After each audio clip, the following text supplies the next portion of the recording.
Dari coba seru di sini Luffy nih, saya akan bahas. Akhirnya kemarahan Luffy dan kemampuan penuh dari Nika dikeluarkan.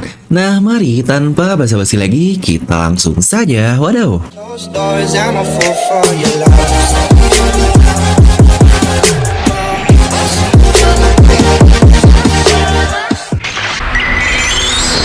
Nah, seperti biasa, sebelum lanjut video, jangan lupa untuk subscribe dan juga nyalakan bel notifikasinya ya.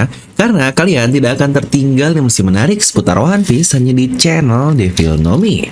Pastikan sebelum kalian komen, kalian tonton video sampai habis agar tidak ada informasi yang miss dan juga setengah-setengah. Oke, kali ini kita akan bahas terkait kira-kira apa nih yang akan terjadi setelah Lucci memberikan minyak ke api yang sedang menyala ke kapten kita. Kemarahan Luffy yang sudah muncul setelah Atlas dihancurkan olehnya, apalagi itu saja alasannya sudah sangat gila sekali karena Atlas lah yang memberinya makanan. Bukankah masalah makanan yang selalu jadi core atau kemarahan utama dari Senjou kita? Dan sekarang ternyata si kapak yang Luffy dari dulu tidak pernah punya dendam terhadapnya disyaratkan oleh Rob Lucci ini. Dan di sini mari kita akan ngebahas semua kemungkinan yang akan terjadi.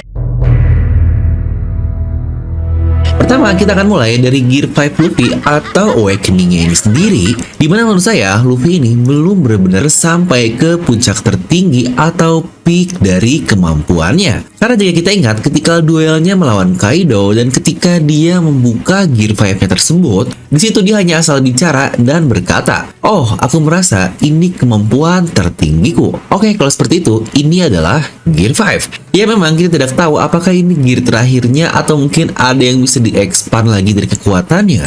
Tapi yang jelas dari Gear 5 ini saja, Luffy masih belum bisa mengontrolnya dengan baik. Karena jika kita kembali ke kata-kata Luffy barusan yang bilang ini adalah peaknya atau puncaknya, itu semua adalah apa yang Luffy sendiri percaya. Dimana di serial Road to Love Tale yang Oda buat, di situ dia membuat satu versi lengkap terkait perubahan Nika dari Luffy tersebut. Dan ada hal menarik dari headline yang Oda buat di Road to Love Tale ini. Di situ dikatakan, Luffy speak the ability to turn imagination into reality. Ya benar, bisa diartikan kemampuan tertinggi dari Luffy adalah dia bisa mengubah imajinasi menjadi kenyataan. Walaupun di sini masih cukup ambigu ya, imajinasi dan kenyataan yang seperti apa.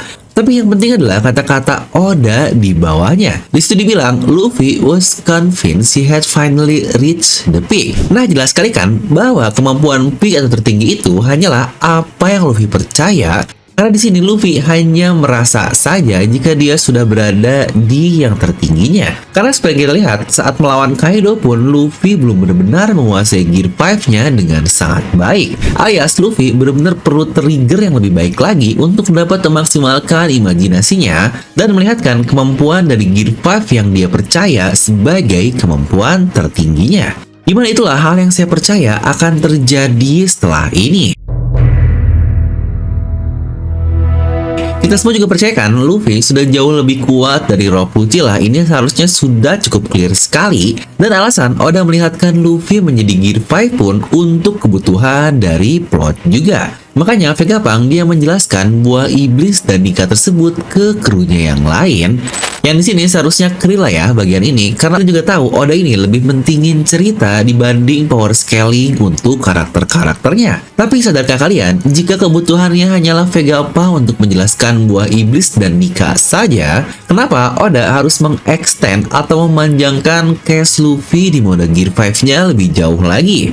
Yaitu dengan Sentomaru yang dibuat terluka sangat parah. Yang berarti Oda benar-benar merencanakan agar Luffy terus berada di Gear 5-nya dan bertarung sampai beberapa waktu lebih lama lagi. Nah, pasti yang menjadi pertanyaan adalah, lah lawan Lucci doang harus all out, sayang banget bang, itu mah nggak sepadan lah. Tapi kita lihat apa yang Oda rencanakan di sisi yang lain, dimana ada 4 Seraphim di sekitar Luffy, yaitu Kuma, Mihawk, Hancock, dan Jinbei. Belum masih ada 3 agen CP0 seperti Stussy dan Kaku juga. Ya kita memang masih belum tahu bagaimana sistem chip dari Seraphim ini untuk meng-override-nya masing-masing.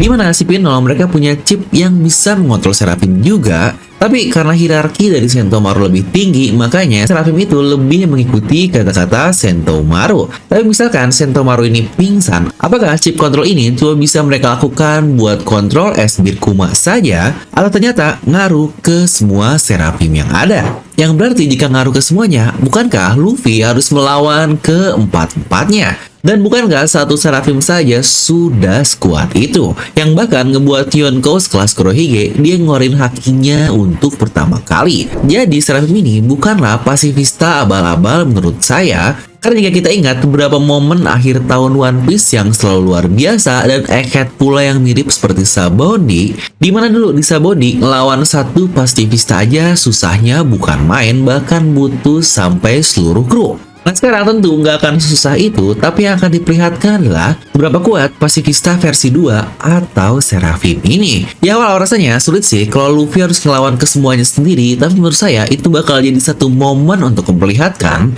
jika Luffy sudah pantas menyandang gelar Yonko dan menjadi sekuat itu. Karena kalau kita ingat juga Yonko yang lain seperti contoh Kaido lah, kita melihat seberapa kuatnya sosok Yonko yang semua orang takuti. Karena Kaido bahkan dia dapat melawan ke-9 Scabbard yang level Scabbard ini pun bukan abal-abal. Lalu dia juga melawan ke-5 Supernova dengan level yang sangat tinggi juga, melawan Yamato yang sangat hebat. Tapi Kaido ini masih tetap berdiri teguh untuk melawan Luffy sampai 3 ronde. Yang di sini saya sudah cukup clear bahwa sosok Kaido ini adalah sosok yang sangat luar biasa. Dan untuk Big Mom pun Yonko yang lain sama juga. Dia dihajar oleh 2 top Supernova dengan Awakening dan segalanya, dan dia pun masih tetap dapat bangkit kembali, dan satu-satunya caranya lah untuk menjatuhkannya dari pulau terbang Onigashima.